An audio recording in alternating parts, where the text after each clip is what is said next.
ಇಲ್ಲಿ ಎಲ್ಲವೂ ನೇರ ನೇರ. ಜನತಾ ಪರಿವಾರದ ರಾಜಕಾರಣ, ಈ ಕಡೆ ಕಾಂಗ್ರೆಸ್. ಇಂದ ಸವಾಲು ಅಂತಕ್ಕಂಥದ್ದು ಏನಿಲ್ಲ. ಕೂಗಾಟವಿಲ್ಲ, ಅರಚಾಟವಿಲ್ಲ.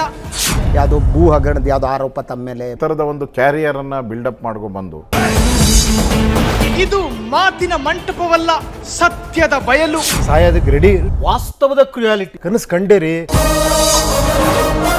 ಸುದ್ದಿಯ ಹಿಂದಿನ ಸುದ್ದಿ ನಿಮ್ಮ ಮುಂದೆ. ಆ ಒಂದು ಹಳೆಯ ನೆನಪು. 10 ಕಮಾಂಡ್ಮೆಂಟ್ಸ್, ಬೆನ್ಹರ್ ಇರಬಹುದು. Straight bat with Shashidhar Bhat ನಿಮ್ಮ ಫ್ರೀಡಂ ಟಿವಿಯಲ್ಲಿ.